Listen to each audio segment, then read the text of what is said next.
बांग्लादेश में एक और हिंदू को जलाकर मार दिया गया है। बांग्लादेश के शरीयतपुर जिले में 31 दिसंबर को 50 साल के खोकन दास पर हमला किया गया था। हमलावरों ने पहले उन्हें गंभीर रूप से घायल किया, फिर आग के हवाले कर दिया। इस खौफनाक वारदात के बाद घायल खोकन दास को अस्पताल ले जाया गया, जहां आज उनकी मौत हो गई।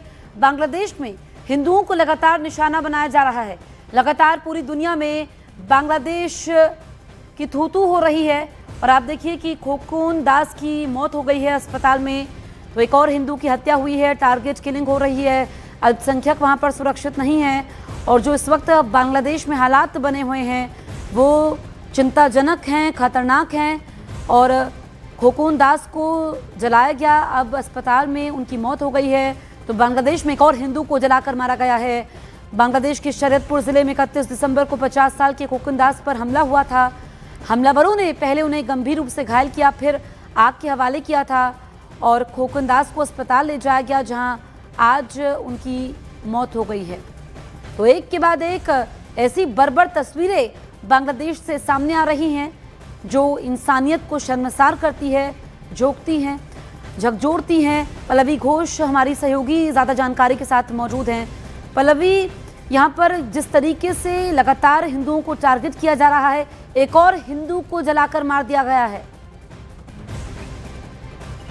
जी बिल्कुल, मैं अभी ढाका मेडिकल कॉलेज के बर्न यूनिट में पहुंची थी और पहुंचते पहुंचते हम लोगों को खबर मिला कि खोकन दास अब नहीं रहे। खोकन दास को जैसे कि आपको पता होगा, कुछ ही दिन पहले जैसे वो अपने मोबाइल का दुकान था उसका, वो मोबाइल की दुकान से वापस आ रहे थे, कुछ लोग उनके अंदर घुस के, घर के अंदर घुस के उनको सुराग सौंपा और उसके बाद उनके ऊपर पेट्रोल डालते हुए मारने की कोशिश की गई। तो उस समय वो एक नदी है उसमें कूद गए, पॉन्ड है जो कहते हैं, उसमें कूद गए अपने आप को बचाने के लिए। उनको ढाका मेडिकल कॉलेज में लाया गया तो उनका कंडीशन काफी क्रिटिकल था, लेकिन वो बच नहीं पाए।